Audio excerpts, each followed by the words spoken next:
So hello and welcome everyone to Pedo guys. आज हम childhood and growing up के कुछ मोस्ट इम्पॉर्टेंट क्वेश्चंस को डिस्कस करेंगे। वैसे तो ये जीजीयू यूनिवर्सिटी के लिए है, लेकिन अगर आपका सिलेबस मैच करता है तो आप कंटिन्यू कर सकते हैं। तो हमारा सबसे पहला इम्पॉर्टेंट क्वेश्चन यूनिट 1 से रहेगा, ग्रोथ और डेवलपमेंट के बीच में क्या डिफरेंस होता है और डेवलपमेंट के प्रिंसिपल्स क्या होंगे। तो आप ह्यूमन लाइफ जो है वो एक जर्नी है किसकी, कंटिन्यूस चेंज की। अब जो चेंज जो है वो गर्भ से लेकर कब्र तक चलता है, यानी कि कंसेप्शन से डेथ तक हमारी लाइफ के अंदर बहुत सारे चेंजेस आते हैं। अगर हम ग्रोथ और डेवलपमेंट की बात करें तो इन्हें एक जैसा समझ लिया जाता है, लेकिन ये जो है ये अलग अलग बायोलॉजिकल और फिजियोलॉजिकल प्रोसेस है। तो एक टीचर होने की हैसियत से आपको पता होना चाहिए कि कब बच्चा ग्रोथ कर रहा है और कब डेवलपमेंट कर रहा है, और उसकी एज अप्रोप्रिएट एक्टिविटीज़ को आइडेंटिफाई करने के लिए, और अगर उसके डेवलपमेंट में डिले आ रहे हैं तो आप इससे आइडेंटिफाई कर सकते हैं। तो ग्रोथ जो होती है बेसिकली उसके अंदर बच्चे का स्ट्रक्चर और फिजियोलॉजिकल चेंजेस होता है। ये डेफिनेशन दी थी क्रो एंड क्रो ने। जबकि डेवलपमेंट जो है वो एक प्रोग्रेसिव सीरीज़ है किसका, चेंजेस का, जो कि एक ऑर्डर में होता है, प्रिडिक्टेबल पैटर्न में होता है, यानी कि आप पहले से कुछ पता लगा सकते हैं इसके बारे में। ये आता है मैच्योरेशन और एक्सपीरियंस की वजह से, यानी कि ग्रोथ जो है वो एक डेवलपमेंट का पार्ट है। अगर हम इनके डिफरेंस की बात करें तो ग्रोथ जो है वो क्वांटिटेटिव है, इसको आप मेज़र कर सकते हैं। अब कोई बच्चा कितने किलो का है, कितनी हाइट है उसकी, ये चीज़ मेज़र की जा सकती है। जबकि जो डेवलपमेंट है वो क्वालिटेटिव है, आप देख के नहीं बता सकते कि बच्चा जो है वो कितना कितना डेवलपमेंट बच्चे का हो चुका है। अगर हम स्कोप की बात करें तो ग्रोथ जो है वो नैरो है, ये डेवलपमेंट का पार्ट है। जबकि डेवलपमेंट जो है वो एक ब्रॉड कॉन्सेप्ट है और ये ग्रोथ को लेके चलता है। अगर हम समय की बात करें तो जो ग्रोथ है वो मैच्योरिटी तक चलती है, उसके बाद में जब बच्चा 18 या 20 साल का होता है तो जो ग्रोथ होनी है वो बंद हो जाती है। लेकिन जो डेवलपमेंट है वो कंटिन्यूस प्रोसेस है, वॉर्म से टॉम तक, गर्भ से कब्र तक चलती रहती है। ग्रोथ है वो बिना डेवलपमेंट के हो सकती है, जैसे कि ओबेसिटी, मतलब बच्चा मोटा होता जा रहा है। जबकि डेवलपमेंट है वो भी बिना ग्रोथ के हो सकता है, जैसे कि ज़रूरी नहीं है ना कि अगर किसी बच्चे की हाइट इंक्रीज ना हुई हो तो वो किसी चीज़ को सीख नहीं सकता, ठीक है। और ये भी ज़रूरी नहीं है कि बच्चे का लर्निंग स्किल कम है तो बच्चे की हाइट नहीं इंक्रीज होगी। तो मतलब ये दोनों एक दूसरे से के ऊपर डिपेंडेंट नहीं है, इंडिपेंडेंट है। अगर हम इनकी मेजरमेंट की बात करें तो ग्रोथ को आप डायरेक्टली मेज़र कर सकते हैं, जबकि डेवलपमेंट जो है वो उसको मेज़र करने के लिए आपको उस बच्चे की ऑब्जर्वेशन और परफॉर्मेंस को देखना होता है, और उसी के हिसाब से आप बता सकते हैं। अब उसके बाद में है कुछ प्रिंसिपल्स। पहला जो प्रिंसिपल है वो है प्रिंसिपल ऑफ कंटिन्यूटी का। डेवलपमेंट जो है वो कभी भी ख़त्म नहीं होता, ये हमेशा चलता रहता है जब तक एक इंसान की डेथ नहीं हो जाती। ये एब्रप्ट नहीं होता, ग्रेजुअल होता है। मतलब ये नहीं है कि ग्राफ ऐसा नहीं जाएगा, ग्राफ ऐसा जाएगा, ये ग्रेजुअल है, अब्रप्ट नहीं है कि हमेशा एक जैसा ही होता रहेगा। प्रिंसिपल ऑफ इंडिविजुअल डिफरेंस, इसका मतलब ये है कि अगर एक बच्चा, दो बच्चे हैं मान लो, एक दोनों ही जो बच्चे हैं वो 1 साल के, तो ज़रूरी नहीं कि उन दोनों बच्चों ने इकट्ठा चलना स्टार्ट किया होगा, ठीक है, फिर इकट्ठा बोलना स्टार्ट किया होगा। इनकी जो डेवलपमेंट है उसके अंदर डिफरेंस होगा, और ये डिफरेंस होता है इंडिविजुअल डिफरेंस की वजह से। फिर है principle of general to specific. अब जो डेवलपमेंट है वो जनरल से स्पेसिफिक की तरफ जाता है, यानी कि पहले जो बच्चा है वो किसी चीज़ को पकड़ने के लिए पूरी आर्म्स का यूज़ करता है। उसके बाद में क्या होता है, बच्चा धीरे धीरे अपने फिंगर से चीज़ों को कंट्रोल करना सीखता है। तो ये जो है ये होल आर्म से किसकी तरफ गया, फिंगर्स की तरफ। तो होल आर्म्स जो थी वो जनरल थी और जो फिंगर्स थी वो स्पेसिफिक थी, ठीक है। उसके बाद में नेक्स्ट प्रिंसिपल है प्रिंसिपल ऑफ इंटर रिलेशन। इसका मतलब ये है कि फिजिकली, मेंटल और सोशल डेवलपमेंट जो है बच्चे का वो आपस में इंटरकनेक्टेड होता है, ठीक है। और एक फिजिकली हेल्थी बच्चा जो है उसके ज़्यादा चांस है कि वो सोशली भी एक्टिव होगा। फिर है सिफेलोकॉर्डुअल प्रिंसिपल। इसका मतलब ये है कि जो डेवलपमेंट है वो हेड से टो की तरफ जाता है, ठीक है। मतलब एक बच्चे पहले अपनी गर्दन संभालना सीखेगा, उसके बाद में वो अपनी लेग्स पे कंट्रोल करना सीखेगा। प्रॉक्सिमल डिस्टल प्रिंसिपल ये कहता है कि जो डेवलपमेंट है वो सेंटर से पेरिफ्री की तरफ जाता है, ठीक है। तो जो स्पाइनल कॉर्ड है वो डेवलप होगी, स्पाइनल कॉर्ड डेवलप होगी किससे पहले, फिंगर्स से पहले बच्चे के अंदर, ठीक है। अब बीइंग ए टीचर आपको क्या ध्यान में रखना है, एक तो जो है आप फोर्स नहीं करेंगे बच्चे को कोई भी नई स्किल सीखने के लिए, क्योंकि हर बच्चा जो है एक दूसरे से एक तो अलग होता है। और जब जब बच्चा डेवलपमेंटली और फिजिकली रेडी होगा तब वो अपने आप सीख लेगा। उसके बाद में है इंडिविजुअल अटेंशन। आपको इंडिविजुअल डिफरेंस को ध्यान में लेके चलना है, और अगर कोई बच्चा धीरे सीख रहा है तो आप उसको डल नहीं बोल सकते।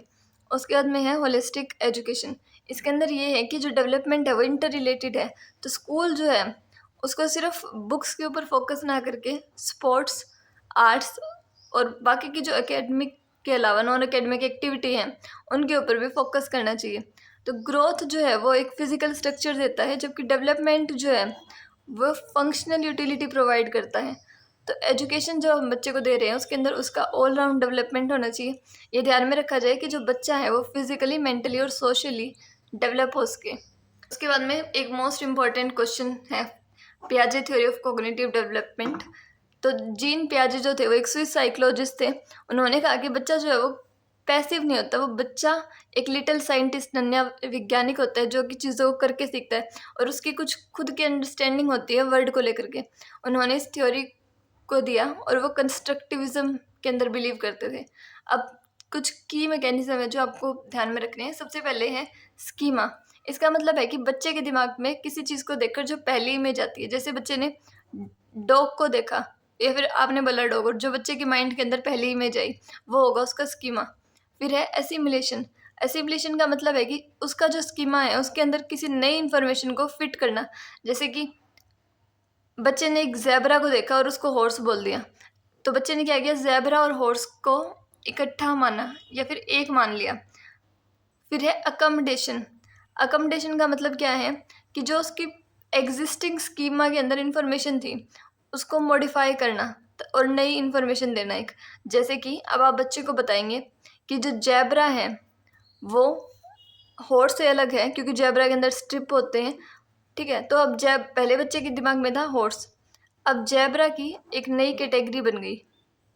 फिर है लास्ट में इक्विलिब्रेशन। अब आपने बच्चे को बता दिया कि ये हॉर्स है, ये जैबरा है, इसके अंदर ये डिफरेंस होता है। अगर नेक्स्ट टाइम बच्चा जैबरा को देखकर जैबरा ही बोल रहा है और हॉर्स को देखकर हॉर्स ही बोल रहा है, तो ये जो इक्विलिब्रेशन की स्टेज है ये अचीव हो जाएगी। इसके अंदर क्या होता है कि बच्चा जो है वो बैलेंस करना सीख जाता है, उसे क्या पता है और उसने क्या एक्सपीरियंस किया है, ठीक है। उसके बाद में इसकी 4 स्टेजेस होती हैं। सबसे पहली स्टेज है sensory motor stage, pre operational stage, फिर कंक्रीट ऑपरेशनल स्टेज, और उसके बाद में होती है फॉर्मल ऑपरेशनल स्टेज। आप इसको याद रख सकते हैं SPCF से, ठीक है। तो सेंसरी मोटर स्टेज के अंदर क्या होता है, ये होती है जन्म से लेकर 2 साल तक। इसके अंदर बच्चा अपने सेंसेस का यूज़ करता है और अपनी मोटर एक्शंस का यूज़ करता है। और इसके अंदर होता है कि ऑब्जेक्ट परमानेंस। तो बच्चा जो है वो ये सोचता है कि अगर कोई चीज़ उसके सामने से गायब हो गई तो वो अभी भी एग्जिस्ट करती है। फिर है second stage pre operational stage, जो कि 2 से 7 साल तक के बच्चों के अंदर होती है। इसके अंदर बच्चा सिंबॉलिक थॉट यानी कि लैंग्वेज जो है वो सीख जाता है। अब इसकी लिमिटेशंस क्या हैं? सबसे पहले ईगोसेंट्रिज्म। बच्चा जो है वो किसी और की बातों को नहीं समझ सकता, उसके हिसाब से जो उसने कह दिया वही सही है, उस जो पूरा वर्ड है वो उसके अराउंड रिवॉल्व करता है। फिर है एनिमिज्म। उसे लगता है कि जो उसके टॉयज़ हैं उसके अंदर फीलिंग्स होती है, अगर उन्हें चोट लग गई तो उसे दर्द होगा। फिर है सेंट्रेशन। बच्चा जो है सिर्फ चीज़ों की एक एस्पेक्ट को देखता है। वो जैसे कि अगर आपने बच्चे को ग्लास के अंदर कोई चीज़ दे दी और उसी चीज़ को आपने कटोरी के अंदर ट्रांसफ़र कर दिया, तो बच्चे के लिए वो दोनों अलग अलग चीज़ें हैं। उसे ये नहीं पता कि इसके अंदर और इसके अंदर जो चीज़ें हैं वो बराबर हैं, ठीक है। फिर नेक्स्ट स्टेज आती है कंक्रीट ऑपरेशनल स्टेज। ये जो स्टेज है ये 7 से 11 साल तक के बच्चों के अंदर होती है। इसमें क्या होता है कि बच्चे के अंदर लॉजिकल थॉट आना स्टार्ट हो जाता है। इसका एक माइलस्टोन क्या है कि बच्चा जो है वो कंजर्वेशन करना सीख जाता है। मतलब उसे पता चल जाता है कि अगर आप शेप चेंज कर देंगे जो पहले नहीं सीख पा रहा था, तब भी वो जो चीज़ है वो सेम ही रहेंगी, रिवर्सिबिलिटी। अब बच्चे को ये पता है कि 3 + 2 5 होते हैं, तो 5 - 2 जो है वो 3 होगा, ठीक है। ये रिवर्सिबिलिटी करनी आ जाती है। फिर नेक्स्ट स्टेज होती है फॉर्मल ऑपरेशनल स्टेज। यहाँ पे जो इससे पहले इसके अंदर बच्चे ने सीखा था कंजर्वेशन, क्लासिफिकेशन एंड रिवर्सिबिलिटी। फिर है फॉर्मल ऑपरेशनल स्टेज। अब यहाँ पर बच्चे के अंदर एब्स्ट्रैक्ट थिंकिंग डेवलप हो जाती है। मतलब ज़रूरी नहीं कि जब चीज़ बच्चे के सामने होगी तभी वो उसे देख के सीखेगा। मान लिया आपने कहा डॉग, तो वो बिना पिक्चर के भी अपने माइंड के अंदर डॉग को इमेजिन कर सकता है। तो एडोलेसेंट जो है वो यहाँ पर मेटाकॉग्निशन एक्टिविटी के अंदर इन्वॉल्व होते हैं, यानी कि वो अपनी सोच के बारे में भी सोच पा रहे हैं। इसकी एजुकेशनल इम्प्लीकेशन क्या रहेंगी? एक तो एक्टिव डिस्कवरी। अब जो टीचर है वो बच्चों को सिर्फ मटेरियल्स प्रोवाइड करेगा और बच्चा जो है वो खुद से आइडेंटिफाई कर सकता है और एक्सप्लोर कर सकता है चीज़ों को। फिर है करिकुलम मैचिंग। आप एब्स्ट्रैक्ट अलजेब्रा को प्री ऑपरेशनल स्टेज के अंदर नहीं पढ़ा सकते क्योंकि उस टाइम पे बच्चा कॉग्निटिवली रेडी नहीं है, तो एज अप्रोप्रिएट लर्निंग देनी चाहिए। कंक्रीट टू एब्स्ट्रैक्ट, इसका मतलब ये है कि पहले आपको हमेशा फिजिकल चीज़ें दिखानी चाहिए, उसके बाद में एब्स्ट्रैक्ट चीज़ों की तरफ जाना चाहिए। तो जो जीन पियाजे थे उन्होंने टीचर एक ट्रांसमीटर है, स्टूडेंट एक कंस्ट्रक्टर है, इसकी तरफ जो फोकस है वो शिफ्ट किया। तो कोग्निटिव ग्रोथ जो है वो फोर्स नहीं हो सकती बल्कि स्टिमुलेट करनी है बच्चे के अंदर। उसके बाद में एक और इम्पॉर्टेंट थ्योरी है कोलबर्ग्स की थ्योरी ऑफ मॉरल डेवलपमेंट। तो पियाजे की थ्योरी के बाद में कोलबर्ग ने इन्वेस्टिगेट किया कि कैसे एक बच्चे के अंदर मोरालिटी जो है वो इवॉल्व होती है। उन्होंने मॉरल डेलिमा का यूज़ किया जिसे हम कहते हैं हिंज डेलिमा। इसके अंदर क्या था कि एक हिंज नाम का आदमी था, उसकी वाइफ जो थी वो बहुत बीमार थी। अब वो एक केमिस्ट के पास जाता है और वो उसको कहता है कि मुझे एक दवाई की ज़रूरत है, दे दीजिए। अब केमिस्ट ने उससे बहुत ज़्यादा पैसे मांग लिए और वो दवाई जो थी वो एक ही अवेलेबल थी। तो अब या तो हिंज अपनी वाइफ को मरने देता या फिर वो उस दवाई को चोरी कर लेता। तो उसके पास 2 ऑप्शन थे और उन 2 ऑप्शन में से एक ऑप्शन को सेलेक्ट करना है। अब मॉरली तो दोनों ही रॉन्ग है, तो इसी के बेसिस पर जो बाकी के लेवल्स है वो डिसाइड किए गए हैं। तो लेवल 1 है प्री कन्वेंशनल मोरालिटी। ये चाइल्डहुड के अंदर होती है। इसके अंदर क्या होता है कि मोरालिटी जो होती है वो एक्सटर्नल होती है और ये सिर्फ डायरेक्ट कंसिक्वेंसेस से डिफाइंड होती है, जैसे कि ओबीडियंस एंड पनिशमेंट। इसके अंदर ये होगा कि बच्चा कहेगा कि मैं चोरी नहीं करूँगा क्योंकि मैं पकड़ा जाऊँगा, तो बिहेवियर वो ऐसा इसलिए शो कर रहा है ताकि उसको पनिशमेंट ना मिले। फिर है इंडिविजुअलिज्म एंड एक्सचेंज। इसके अंदर क्या होता है कि बच्चा कहता है कि मैं किसी की हेल्प इसलिए करूँगा ताकि बदले में मेरी हेल्प की जा सके। मोरालिटी है वो सेल्फ इंटरेस्ट पे बेस्ड। उसके बाद में सेकेंड लेवल है कन्वेंशनल मोरालिटी। इसके अंदर जो मोरालिटी है वो सोशल कन्वेंशन से डिफाइंड होती है और एक्सपेक्टेशन से। सबसे पहले है गुड इंटरपर्सनल रिलेशनशिप। इसका मतलब ये है कि बच्चा अपना बिहेवियर इसलिए शो करे ताकि टीचर उसको कहे that you are good boy, good nice girl, ठीक है। तो बिहेवियर सिर्फ इसलिए है ताकि उसको अप्रूवल मिल सके। फिर है मेंटेनिंग सोशल ऑर्डर। इसके बाद में इसके अंदर होता है कि बच्चे को समझ में आ जाता है कि जो रूल्स हैं वो इसलिए बनाए गए हैं ताकि उन्हें फॉलो किया जा सके और सोसाइटी को अच्छे तरीके से मेंटेन किया जा सके। तो अब बच्चा जो है वो रूल्स को फॉलो करना स्टार्ट कर देता है। लेवल 3 है पोस्ट कन्वेंशनल मैच्योरिटी।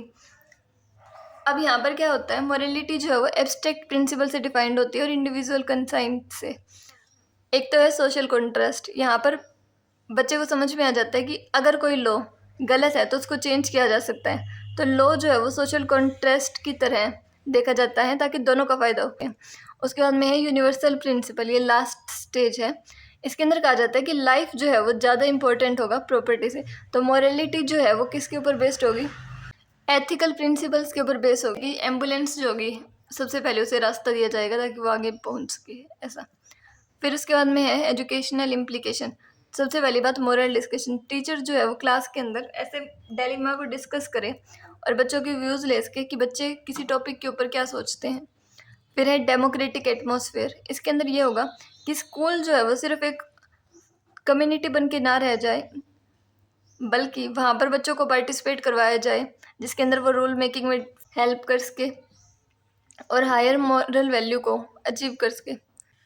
तो ये जो था कोलबर्ग की थ्योरी, ये कहती है कि जो डेवलपमेंट है वो एक्सटर्नल कंट्रोल से इंटरनल कंट्रोल की तरफ शिफ्ट होना होता है और इसके अंदर एजुकेशन जो है वो एक इम्पॉर्टेंट रोल प्ले करती है। फिर उसके बाद में आती है एरिक्सन की थ्योरी। एरिक्सन ने जो है वो पर्सनैलिटी डेवलपमेंट के ऊपर थ्योरी दी थी जो कि उन्होंने अपनी पूरी लाइफस्टाइल के अंदर देखा। उन्होंने कहा कि एक इंसान जो है वो 8 स्पेसिफिक क्राइसिस से गुजरता है और उसी के बेसिस के ऊपर क्राइसिस और कन्फ्लिक्ट्स होते हैं अलग अलग स्टेजेस के ऊपर। जैसे कि सबसे पहली स्टेज है इन्फेंसी की। यहाँ पर होता है ट्रस्ट और मिसट्रस्ट। अगर बच्चे को ट्रस्ट मिला तो उसकी होप डेवलप होगी। मान लीजिए कि बच्चे की कुछ डिमांड थी और वो पूरी कर देगी तो वहाँ से उसके अंदर ट्रस्ट डेवलप होना स्टार्ट हो जाएगा। ये स्टेज होती है 1.5 साल तक। उसके बाद में होती है अर्ली चाइल्डहुड स्टेज जो कि होती है 1.5 से 3 ईयर्स तक। यहाँ पर होता है ऑटोनॉमी वर्सेस शेम। अब बच्चा जो है अपनी इच्छाओं को कंट्रोल करना सीख जाता है। जैसे कि अब बच्चे को सेल्फ कंट्रोल आ गया कि अगर उसे टॉयलेट में जाना है और भी वहाँ पर है नहीं टॉयलेट, तो वो थोड़ी देर कंट्रोल कर सकता है। उसके बाद में नेक्स्ट एज होती है प्ले एज, जो कि होती है 3 से 5 साल तक। यहाँ पर होता है इनिशिएटिव वर्सेस गिल्ट। अब यहाँ पर बच्चे का जो बिहेवियर है वो पर्पस डिसाइड करेगा। जैसे कि बच्चा जो है वो अपने आप दीवारों के ऊपर कलर करना स्टार्ट कर देगा। अगर पेरेंट्स उस टाइम पे उसको रोक देंगे तो वहाँ से उसके अंदर गिल्ट डेवलप हो जाएगा। तो इसीलिए अगर बच्चा कोई काम करना स्टार्ट करे तो उसे करने देना चाहिए। फिर होती है नेक्स्ट एज स्कूल एज, जो कि होती है 5 से 12 साल तक। यहाँ पर होता है इंडस्ट्री वर्सेस इन्फेरिटी, यानी कि अब बच्चा जो है वो अपने दोस्तों के साथ compete करना स्टार्ट कर देता है और यहाँ पे बच्चे को चाहिए अप्रूवल कि जो वो कर रहा है वो सही है। तो किसी ना किसी एक जगह के ऊपर उसको अप्रूवल मिलना चाहिए, चाहे स्कूल के अंदर, चाहे स्पोर्ट्स के अंदर, चाहे सोसाइटी के अंदर। फिर नेक्स्ट एज होती है एडोलेसेंस की, 12 से 18 साल तक होती है। इसके अंदर होती है आइडेंटिटी वर्सेस कन्फ्यूज़न। अब यहाँ पर बच्चा फिडेलिटी चाहता है कि मैं कौन हूँ, और अपने सेल्फ को डिस्कवर करना उसका मेन गोल होता है। फिर नेक्स्ट एज होती है 18 से 40 साल तक यंग एडल्ट। यहाँ पर बच्चा चाहता है इंटीमेसी वर्सेस आइसोलेशन। अब बच्चा बड़ा हो गया है तो उसे लव चाहिए, तो वो लविंग रिलेशनशिप्स बनाने स्टार्ट कर देगा।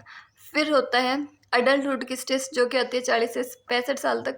यहाँ पर चाहिए जनरेटिविटी वर्सेस टेंटेशन। अब बुढ़ापे में बच्चे को, जो बड़ा हो गया उसे चाहिए केयर। तो यहाँ पर वो जो है अपनी सोसाइटी के अंदर अपना कंट्रीब्यूशन दे रहा होता है और अपनी फैमिली को रेज कर रहा होता है। ठीक है, अब बच्चा नहीं रहा, वो बड़ा बूढ़ा हो गया है, तो मैच्योरिटी आएगी 65 साल के बाद में। यहाँ पर होता है इंटीग्रिटी वर्सेस डिसअपियर। तो यहाँ पर आप कह सकते हैं कि उस इंसान के अंदर विजडम आ गई है और वो अपनी लाइफ को जब पीछे मुड़ के देखता है तो वो एक सेटिस्फेक्शन के साथ देखता है कि मैंने क्या अचीव किया है। तो आपको इतने आगे की स्टेजेस पर तो जाना नहीं है, मतलब क्लास के अंदर। तो आपका एजुकेशनल इम्प्लीकेशन रहेगा। एक तो है स्टेज 4 से, ये जो स्कूल एज थी, क्योंकि इस टाइम पे बच्चा आपके पास होगा। तो यहाँ पर जो टीचर है वो ये इंश्योर करे कि बच्चा जो है वो हर तरह का एक्सपीरियंस ले सके और कुछ जगह पे उसको सक्सेस भी मिले, ताकि उसके अंदर इन्फीरियरिटी की फीलिंग ना आए। ठीक है, उसके अलावा स्टेज 5 में बच्चा आपके पास ही होगा, तो वहाँ पर आप ये कर सकते हैं कि आप उसे सपोर्ट प्रोवाइड करें ताकि बच्चा एक्सपेरिमेंट कर सके, अलग अलग रोल्स के साथ अपने करियर चॉइस बना सके और बिना किसी जजमेंट के जो वो करना चाहे कर सके। एरिक्सन की थ्योरी है, ये एक रोड मैप है इमोशनल डेवलपमेंट के लिए, जो कि एम्फोसाइज करती है कि जो सोशल इंटरेक्शन है वो एक क्रिटिकल रोल प्ले करेगा हर स्टेज के ऊपर लाइफ में। उसके बाद में आता है पेरेंटिंग स्टाइल। पेरेंटिंग स्टाइल का मतलब है कि अब बच्चा जो है वो सबसे पहले अपने फैमिली के अंदर बड़ा होगा, तो पेरेंट्स कैसे बच्चे के साथ इंटरेक्ट करते हैं उसे कहते हैं पेरेंटिंग स्टाइल, और इसका बच्चे की पर्सनैलिटी के ऊपर एक बहुत बड़ा इम्पैक्ट होता है। तो डियाना ब्रमाइंड ने पेरेंटिंग स्टाइल की 2 डायमेंशन दी है, एक है डिमांडिंगनेस, एक है रिस्पॉन्सिवनेस। सबसे पहली जो स्टेज है वो है अथॉरिटेटिव स्टेज। इसके अंदर क्या होगा कि पेरेंट्स जो है वो बच्चे को कंट्रोल भी करेंगे और हाई वार्मथ भी देंगे। मतलब ये पेरेंट्स जो है वो बहुत स्ट्रिक्ट होंगे, लेकिन उस स्ट्रिक्टनेस के पीछे का कारण भी बताएंगे।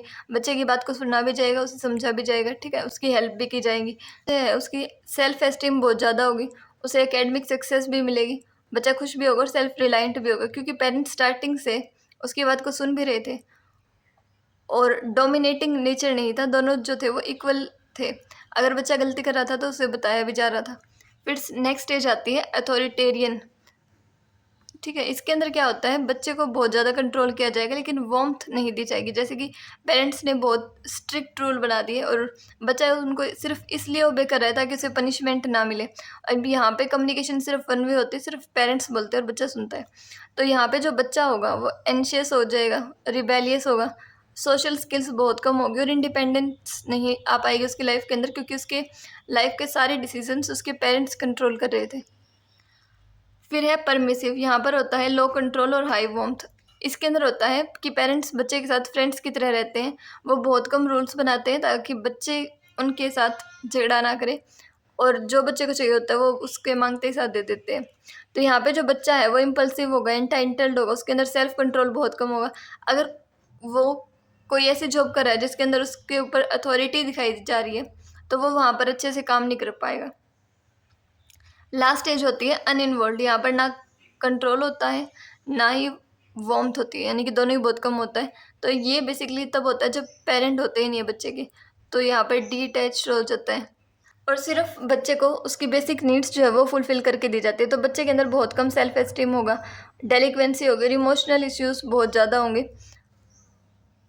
अब है एजुकेशनल इम्प्लीकेशन इसकी। एक तो पेरेंट टीचर जो है वो मिलके काम करे, टीचर ये आइडेंटिफाई करे कि बच्चे का बैकग्राउंड कैसा है, घर में उसके पेरेंट्स किस तरह का बिहेवियर रखते हैं। उसके अलावा टीचर को जो है वो अथॉरिटेटिव स्टाइल को फॉलो करना चाहिए कि अगर वो बच्चे को पनिशमेंट भी दे तो बताए कि उसे पनिशमेंट क्यों दी जा रही है। और टीचर को सपोर्टिव होना चाहिए और वार्म होना चाहिए। अब कंक्लूजन ये है कि अथॉरिटेटिव स्टाइल को यूनिवर्सली रिकॉग्नाइज किया जाता है बच्चे को अच्छे तरह से बड़ा करने के लिए। उसके बाद में नेक्स्ट इंपॉर्टेंट क्वेश्चन है, मीडिया का इम्पैक्ट क्या है डेवलपमेंट के ऊपर। तो मीडिया के अंदर क्या जाता है, टीवी, इंटरनेट, सोशल मीडिया, और ये सुपर पीयर है आजकल के बच्चों का, क्योंकि बच्चे जितना इन्फ्लुएंस अपने पेरेंट्स और टीचर से होते हैं उतने ही इन्फ्लुएंस सोशल मीडिया से होते हैं। के 3 टाइप होते हैं, एक होता है कोग्निटिव, एक सोशल, एक फिजिकल। कोग्निटिव के अंदर क्या होगा कि बच्चा जो है वो एजुकेशनल ऐप्स की हेल्प से अपनी लर्निंग को इंक्रीज़ कर रहा है, लेकिन अगर उसका स्क्रीन टाइम बहुत ज़्यादा होगा तो उसकी बॉडी लैंग्वेज या फिर लैंग्वेज डेवलपमेंट के अंदर डिलेज आ सकती हैं और वो किसी भी चीज़ के ऊपर अपना ध्यान नहीं लगा पाएगा। फिर है सोशल और बिहेवियरल। इसके अंदर क्या होगा, बच्चे के अंदर बहुत ज़्यादा गुस्सा हो जाएगा अगर वो वॉयलेंट मीडिया को कंज्यूम कर रहा है, तो उसका जो एग्रेसिव बिहेवियर है वो भी बहुत ज़्यादा हो जाएगा। फिर उसकी मेंटल हेल्थ, अगर वो बहुत ज़्यादा सोशल मीडिया का यूज़ करेंगे तो बच्चे के अंदर एनजाइटी, बॉडी इमेज इश्यूज़ आ सकते हैं, क्योंकि वो सोशल मीडिया के ऊपर बहुत सारे लोगों से खुद को कंपेयर कर रहा है। फिजिकल के अंदर क्या हुआ कि सेडेंटरी लाइफस्टाइल की वजह से बच्चा क्योंकि बच्चा पूरे दिन बड़ा बड़ा फ़ोन देख रहा है, तो वो हो सकता है कि ओबेसिटी और स्लीप डिसऑर्डर से ग्रस्त हो जाए। अब इसके एजुकेशनल इम्प्लीकेशन क्या है कि एक तो टीचर जो है बच्चों को बताया जाए कि उन्हें कौन सा कंटेंट देखना है, कैसे फेक न्यूज़ को रिकॉग्नाइज कर सकते हैं, और कैसे जो एडवर्टाइजिंग मार्केटिंग है उसे समझ सकते हैं। फिर है डिजिटल हाइजीन, बच्चे को नो स्क्रीन जोन की तरफ मोटिवेट करना और फिजिकल प्ले को बढ़ावा देना। फिर है मीडिया जो है वो डबल एज स्वॉर्ड है। अब यहाँ पर आपको एक regulated high control quality media aids का यूज़ करना है लर्निंग के अंदर भी, ताकि जो बच्चा है उसका होलिस्टिक डेवलपमेंट हो सके और उसके डेवलपमेंट के अंदर कोई हार्म ना आए। ठीक है, यूनिट 2 के जो इंपॉर्टेंट क्वेश्चन है उसका पहला इंपॉर्टेंट क्वेश्चन है कि इंडिविजुअल डिफरेंस क्या होता है, उसके टाइप और उसके कोर्स। इंडिविजुअल डिफरेंस का मतलब है कि 40 क्लास के बच्चों में ज़रूरी नहीं हर बच्चा एक दूसरे के जैसा होगा। 40 यूनिक पर्सनैलिटीज़ देखने को मिलेगी, क्योंकि हर इंसान एक दूसरे से अलग होता है और वो अलग हो सकता है फिजिकल, मेंटल, इमोशनल कैरेक्टरिस्टिक्स के बेसिस के ऊपर। तो जो नॉर्मल से जो डेविएशन होती है, वेदर इट इज़ अबव और बिलो, उसे हम कहते हैं इंडिविजुअल डिफरेंस।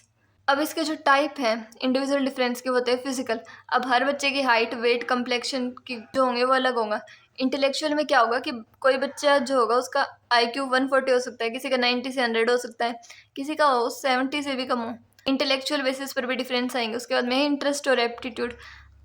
अब जैसे कि सभी बच्चे आर्ट नहीं लेते और सभी बच्चे साइंस नहीं लेते, सभी को स्पोर्ट्स पसंद नहीं होता और सभी को पढ़ना पसंद नहीं होता, तो इन सब के बेसिस के ऊपर भी क्या होगा, डिफरेंस होगा। फिर है पर्सनैलिटी, कुछ जो होंगे वो बहुत इंट्रोवर्ट होंगे, कुछ एक्सट्रोवर्ट होंगे, किसी के अंदर बहुत गुस्सा होगा, कोई बहुत शांत रहता होगा। फिर है लर्निंग स्टाइल, किसी को देखकर पढ़ना पसंद होगा, किसी को सुनकर, किसी को बॉडीली एक्टिविटी कर कर। अब ये जो इंडिविजुअल डिफरेंस है इनके क्या कारण है, सबसे पहली बात हेरिडिटी, कि जो हमारे जीन्स है वो ये डिटरमाइन करते हैं कि हमारे अंदर कितना पोटेंशियल होगा। जैसे कि हमारी हाइट कितनी होगी, हमारे अंदर इंटेलिजेंस कितनी होगी, इसके अंदर जीन्स एक बहुत इंपॉर्टेंट रोल प्ले करते हैं। उसके अलावा है एनवायरनमेंट।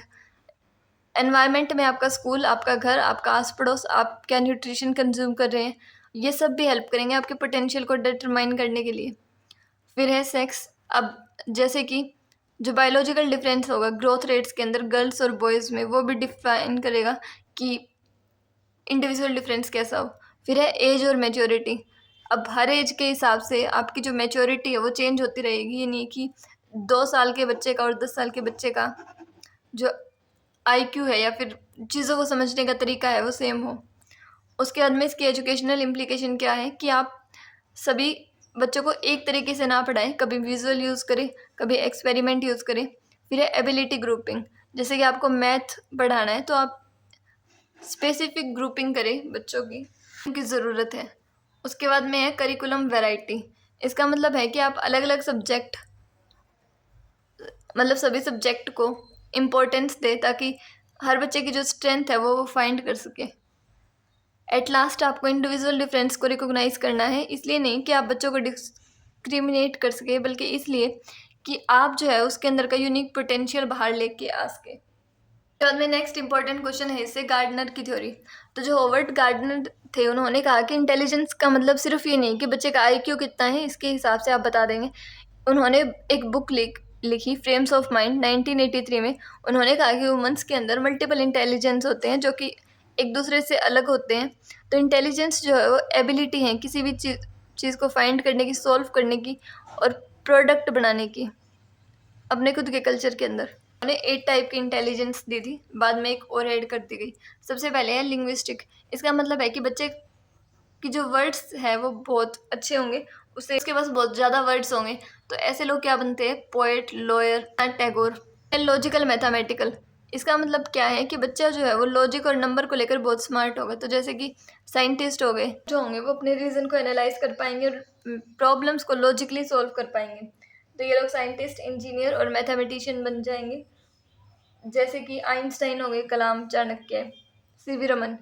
उसके बाद में है स्पेटियल इंटेलिजेंस। ये लोग जो होंगे इनकी पिक्चर्स की जो नॉलेज होगी वो बहुत अच्छी होगी, और ये लोग जो है वो विजुअलाइज कर सकते हैं स्पेस को, शेप को और 3D इमेज को। तो ये लोग बन जाएंगे architect, artist, pilot, sculpture, painter. और जैसे कि इसके अंदर एग्जाम्पल रहेंगे अरुण योगीराज, राजा रवि वर्मा। उसके बाद में नेक्स्ट इंटेलिजेंस है बॉडीली किनेस्थेटिक। ये जो लोग होते हैं इनकी बॉडी बहुत स्मार्ट होती है। तो जैसे कि आप डांसर्स, एथलीट्स अपने आसपास देख पाते हैं, वो लोग ठीक है अपनी बॉडी के मूवमेंट को कंट्रोल कर सकते हैं और किसी भी ऑब्जेक्ट को स्किलफुली हैंडल कर सकते हैं। चोपड़ा, रामदेव और MS धोनी। उसके बाद में नेक्स्ट है म्यूजिकल। जो जिन लोगों को म्यूजिक का बहुत अच्छा पता होता है कि साउंड कौन सी है, रिदम कौन सा है, ठीक है, और इनको सेंसिटिविटी होती है रिदम, पिच, मेलोडी, टोन के अकॉर्डिंग। तो ये लोग जो है वो क्या बनते हैं? Composer, singer, musician. जैसे कि लता मंगेशकर, AR रहमान, अरिजीत सिंह। फिर इंटरपर्सनल, जिसे ये पता हो कि दूसरे लोग क्या समझते हैं। तो जो लोगों को बहुत अच्छे से समझ पाए और इंटरेक्ट कर पाए वो लोग होते हैं इंटरपर्सनल। ये लोग बनते हैं टीचर, पॉलिटिशियन, ठीक है, जैसे कि मदर टेरेसा, विक्रम बत्रा। फिर है इंट्रापर्सनल। इसके अंदर क्या होता है? ये लोग खुद को बहुत अच्छे से समझ पाते हैं। जैसे कि ये लोग बनते हैं फिलोसफर, स्पिरिचुअल राइटर, लीडर। फिर है नेचुरलिस्टिक। ये लोग नेचर को बहुत अच्छे से समझ पाते हैं और ये लोग बनते हैं बायोलॉजिस्ट। फिर है एग्जिस्टेंशियल। लाइफ को बहुत अच्छे से समझ पाते हैं और ये बनते हैं थियोलॉजियंस। अब एजुकेशनल इम्प्लीकेशन क्या है इसकी? एक तो है कि आप जो है वो मल्टीपल तरीक़ों से पढ़ाएं, सिर्फ लेक्चर ना देके कभी सॉन्ग, डायग्राम और रोल प्ले का यूज़ करें। अल्टरनेटिव असेसमेंट का मतलब है कि बच्चों को अलाउ करे कि वो अपने प्रोजेक्ट को सबमिट कर सके, ना कि सिर्फ रिटन टेस्ट है। स्ट्रेंथ बेस्ड फोकस का मतलब है कि हाउ स्मार्ट आर यू, ये पूछे कि हाउ आर यू स्मार्ट। तो इन्होंने जो है वो डेमोक्रेटाइज किया एजुकेशन को, इंश्योर किया कि हर बच्चा जो स्ट्रगल कर रहा है मैथ के अंदर, हो सकता है वो आर्ट में बहुत अच्छा हो और उसको भी वैल्यू किया जाना चाहिए और नर्चर किया जाना चाहिए। वैसे तो हम प्ले को एक टाइम पास का जरिया ले लेते हैं, लेकिन एक वर्क है जो बच्चे अपने चाइल्डहुड में करते हैं। तो प्ले जो है वो वर्क ऑफ चाइल्डहुड है। तो 3 तरह के प्ले होते हैं, सोलिटरी, पैरेलल, कोऑपरेटिव। सोलिटरी के अंदर बच्चा जो है वो अकेले खेलता है, जैसे कि छोटे बच्चे। पैरेलल के अंदर जो साइड वाइज और बच्चे खेल रहे होते हैं, लेकिन ये अलग अलग खेलते हैं, जैसे कि टोडलर प्ले हो गया। फिर है कोऑपरेटिव। इसके अंदर जब बच्चे स्कूल के अंदर खेलते हैं इकट्ठे सारे। फिर है इंपॉर्टेंस, एक तो बच्चे का फिजिकल डेवलपमेंट हो, उसकी मोटर स्किल इंक्रीज हो, रनिंग, ग्रास्पिंग की। कोग्निटिव, बच्चा जो है वो लॉजिक लगा सके, इमेजिन कर सके। सोशल के अंदर क्या होगा? बच्चा शेयर कर सके, नेगोशिएट कर सके और रूल्स को फॉलो कर सके। इमोशनल, कैथाराइज, अपने स्ट्रेस को रिलीज कर सके। अब क्लास के अंदर टीचर प्ले वे मेथड का यूज़ कर सकते हैं किसी भी मैथ को समझाने के लिए या लैंग्वेज को समझाने के लिए। और 2 गेम्स के नाम दे के फॉकबल जो है वो बहुत इंपॉर्टेंट होती है, इसको स्किप नहीं करना चाहिए। और प्ले जो है वो ब्रेक नहीं है लर्निंग से, खुद में एक लर्निंग है, तो स्कूल को इसको प्रायोरिटाइज करना चाहिए। फिर है लर्निंग डिसेबिलिटी। लर्निंग डिसेबिलिटी का मतलब है कि जब आप इंक्लूसिव एजुकेशन की बात करते हो तो इसका मतलब है कि सभी बच्चे एक साथ एजुकेशन ले सके, रिगार्डलेस उनकी कंडीशन क्या है, वो पिछड़े हुए हैं या नहीं, आप सबको इकट्ठा लेके चलो और सबको एजुकेशन प्रोवाइड करो। लर्निंग डिसेबिलिटी जो है वो न्यूरोलॉजिकल डिसऑर्डर है जो कि बच्चे की ब्रेन की एबिलिटी को अफेक्ट करता है कि वो कैसे इन्फॉर्मेशन को रिसीव करेगा, प्रोसेस करेगा, स्टोर करेगा और रिस्पॉन्ड करेगा। अब लर्निंग डिसेबिलिटी के 4 टाइप्स है। सबसे पहले डिसलेक्सिया। अगर बच्चे को पढ़ने के अंदर दिक्कत आ रही है, वो बी को डी और डी को बी पढ़ रहा है। फिर है डिस्ग्राफिया। अगर बच्चे को लिखने में दिक्कत आ रही है, उसकी हैंड राइटिंग को देखकर आप पता लगा सकते हैं। फिर है डिसकैलकुलिया। अगर बच्चे को मैथ में दिक्कत आ रही है कैलकुलेशंस के अंदर। फिर है ADHD, attention deficit hyper activity disorder. अगर बच्चा किसी चीज़ के ऊपर फोकस नहीं कर पा रहा। अब इसके एजुकेशनल इम्प्लीकेशन क्या रहेंगे? एक तो है विजुअलाइज्ड एजुकेशनल प्लान। इसके अंदर होगा कि आप जो है वो लर्निंग गोल्स को कस्टमाइज़ करें हर बच्चे के लिए, ताकि वो अपनी डिसेबिलिटी से बाहर आ सके। फिर है मल्टी सेंसरी टीचिंग। इसका मतलब है कि आप विजुअल, ऑडिटरी, किनेस्थेटिक एड्स का यूज़ करें ताकि बच्चों को पढ़ाया जा सके। फिर है रिसोर्स रूम। स्कूल के अंदर जो है वो स्पेशल एजुकेटर्स को हायर किया जाए ताकि बच्चों की नीड्स को फुलफ़िल किया जा सके। नेक्स्ट है बिहेवियरिज्म की थ्योरी। सो इसके अकॉर्डिंग लर्निंग बाहर के एनवायरनमेंट की वजह से होती है, यानी कि इसका फॉर्मूला होगा स्टिमुलस और रिस्पॉन्स। स्टिमुलस मतलब कोई चीज़ जो हमें रिएक्ट करने के लिए मजबूर करती है। जैसे कि टीचर क्वेश्चन पूछता है तो वो हो गया स्टिमुलस, और फिर स्टूडेंट आंसर देगा, वो होगा रिस्पॉन्स। इसके अंदर सबसे पहले जो थ्योरी है वो है थ्रोनडाइक की ट्रायल एंड एरर लर्निंग। थ्रोनडाइक ने एक कैट पर एक्सपेरिमेंट किया। उसने बिल्ली को पजल बॉक्स में बंद कर दिया। बाहर फिश रखी गई। स्टार्टिंग में बिल्ली इधर उधर ट्राई करती रही। एक टाइम गलती से लीवर दब गया और डोर खुल गया और बिल्ली को मिल गई फिश। तो बार बार प्रैक्टिस करने के बाद बिल्ली डायरेक्टली लीवर दबाने लगी। फिर इसके 3 लॉज दिए। सबसे पहला लॉ है law of readiness. Mentally ready होना चाहिए तभी लर्निंग अच्छी होगी। Next is law of exercise. Practice makes learning stronger. तो जितनी प्रैक्टिस करेगा उतनी ही लर्निंग होगी। फिर है लॉ ऑफ इफेक्ट। जिस काम के बाद रिवॉर्ड मिलता है उसे दोबारा करने का मन करता है, और अगर पनिशमेंट मिलेगी तो जो लर्निंग है वो वीकर हो जाएगी। फिर है पेवलोव की क्लासिकल कंडीशनिंग थ्योरी। तो पेवलोव ने एक्सपेरिमेंट किया डॉग पर। नॉर्मली डॉग फूड देखकर सलाइवा निकालता था। पेवलोव ने हर बार फूड के साथ बेल बजाई। कुछ दिन बाद सिर्फ बेल बजाने से ही डॉग के मुंह में सलाइवा आने लगा। बेल को फूड से एसोसिएट कर लिया। अब यहाँ पर हो गई लर्निंग एसोसिएशन से। तो एक चीज़ को दूसरी चीज़ से जोड़कर लर्निंग की जा सकती है। जैसे कि अगर स्कूल का एनवायरनमेंट फ्रेंडली और इन्जॉयबल हो तो बच्चे जो है वो स्कूल आना पसंद करेंगे। फिर नेक्स्ट है स्किनर की थ्योरी। तो स्किनर ने रैट पर एक्सपेरिमेंट किया। रैट को स्किनर बॉक्स में रखा। जब रैट लीवर दबाता तो फूड मिलता। रैट ने सीख लिया कि लीवर दबाने से रिवॉर्ड मिलता है। तो यहाँ पर लर्निंग हुई है कॉन्सिक्वेंस से। बिहेवियर का रिजल्ट ही फ्यूचर बिहेवियर को डिसाइड करता है। फिर आता है रीइंफोर्समेंट। ये 2 तरह का हो सकता है, पॉजिटिव और नेगेटिव। पॉजिटिव यानी कि अच्छा काम करो, रिवॉर्ड मिले। जैसे कि आपके टीचर आपको स्टार, ग्रेड, चॉकलेट, प्रेज दे तो इससे बिहेवियर जो होगा वो इंक्रीज़ होगा। और नेगेटिव कोई अनप्लीजेंट चीज़ जो हटा दी जाए। जैसे होमवर्क कंप्लीट किया तो एक्स्ट्रा होमवर्क जो होगा वह कैंसिल कर दिया जाएगा, तो बिहेवियर है वो फिर भी इम्प्रूव होगा। अब इसके एजुकेशनल इम्प्लीकेशन क्या है कि टीचर को रिवॉर्ड देना चाहिए, रेगुलर प्रैक्टिस करानी चाहिए और इमीडिएट फीडबैक देना चाहिए। इससे लर्निंग क्या होगी? फास्ट। तो बिहेवियरिज्म हमें बताता है कि लर्निंग एनवायरनमेंट, रिवॉर्ड और पेशेंस की वजह से होती है। इस थ्योरी ने क्लासरूम मैनेजमेंट और हैबिट फॉर्मेशन को इम्प्रूव किया। अब बात करते हैं कोग्निटिज्म की। बिहेवियर सिर्फ बाहर के बिहेवियर को देखता था, लेकिन कोग्निटिज्म कहता है कि लर्निंग सिर्फ बिहेवियर नहीं बल्कि थिंकिंग, मेमोरी और अंडरस्टैंडिंग का प्रोसेस है। सो बर्नर कहते हैं कि स्टूडेंट्स को आंसर डायरेक्टली मत बताओ, उन्हें खुद डिस्कवर करने दो। तो इसके मोड्स हैं इनएक्टिव, आइकॉनिक, सिंबॉलिक। इनएक्टिव का मतलब है लर्निंग बाय डूइंग, जैसे साइकिल चलाना, एक्सपेरिमेंट करना। आइकॉनिक का मतलब लर्निंग होगी पिक्चर से, जैसे चार्ट, इमेज। और सिंबॉलिक का मतलब है लर्निंग होगी लैंग्वेज से, जैसे वर्ड्स, फॉर्मूला, सिंबल्स।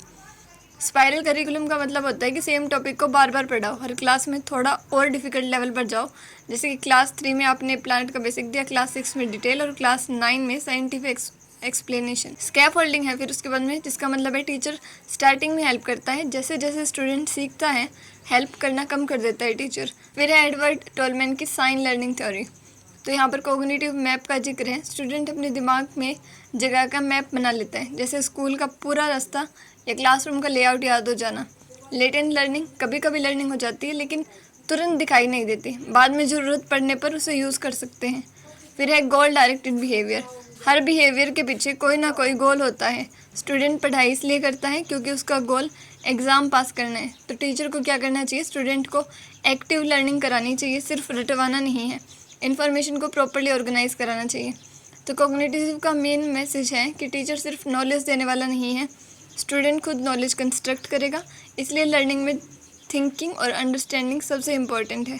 तो सोसाइटी जो है वो लैब है एजुकेशन की। ग्लोबलाइजेशन का मतलब है कि वर्ल्ड जो है आपस में इंटरकनेक्टेड है, और अर्बनाइजेशन का मतलब है कि शहरों की तरफ जो स्थानांतरण हो रहा है उसके बारे में हम बात करते हैं। और इसी की वजह से जो आज की एजुकेशन सोसाइटी के, तो ग्लोबलाइजेशन का मतलब है कि वर्ल्ड वाइड चीज़ों को कनेक्ट होना और सोशल रिलेशंस का बनना। अर्बनाइजेशन पॉपुलेशन है वो अर्बन एरियाज की तरफ शिफ्ट होती जा रही है। इम्पैक्ट क्या होगा? उसके अलावा इंटरनेशनल स्टैंडर्ड्स शिफ्ट होंगे और स्किल जो है बच्चे, लेकिन इसकी वजह से कल्चर इरोजन हो रहा है। जो लोकल लैंग्वेज है वो बच्चों का ब्रेन ड्रेन हो रहा है, और कंपटीशन जो है वो बहुत ज़्यादा हो रहा है क्योंकि नॉलेज आज के टाइम पे सबके पास है।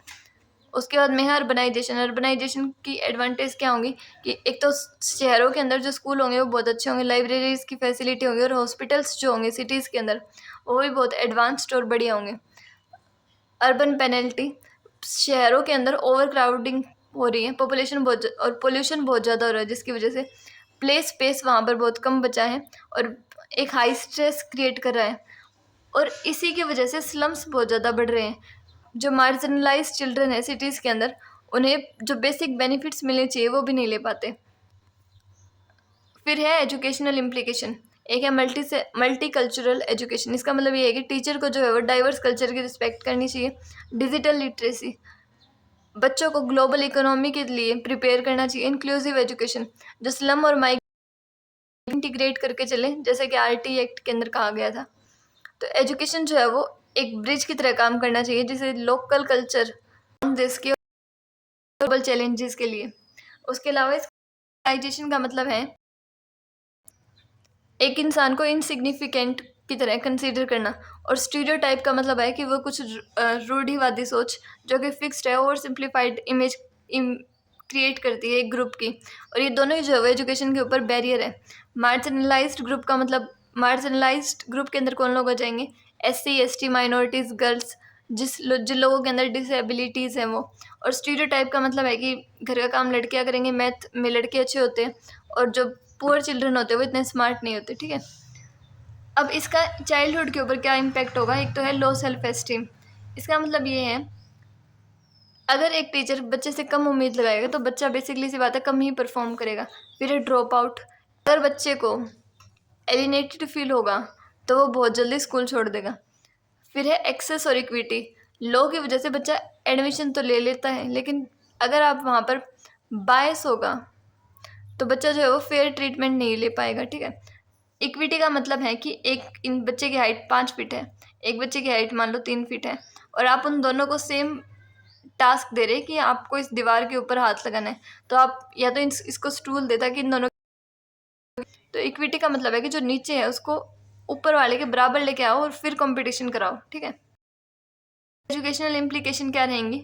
एक तो है इंक्लूसिव करिकुलम, यानी कि स्कूल जो है वो फ्री के अंदर बच्चों को बुक्स, जीरो टॉलरेंस, अगर कोई बच्चा या फिर कोई और किसी को बुली करता है तो उसको स्टॉप किया जाना चाहिए। एम्पैथी, टीचर को जो है वो फर्स्ट जनरेशन लर्न और उनको एम्पैथी प्रोवाइड करे। कंक्लूजन क्या निकलता है इसी कि एजुकेशन जो है वो टूल है सोशल जस्टिस का। टीचर्स को हेल्प करनी चाहिए कि वो स्टीरियोटाइप से फाइट कर सके, ना कि खुद नए स्टीरियोटाइप्स क्रिएट करे क्लास के अंदर। ठीक है, ताकि एक इंक्लूसिव क्लासरूम जो है वो बनाया जा सके। तो ये थे CDP के कुछ इंपॉर्टेंट क्वेश्चन, और सॉरी टेक्निकल इशू की वजह से कई जगह पर ऑडियो ग्लिच हो रखी है। Next time I will take care of this. Thank you.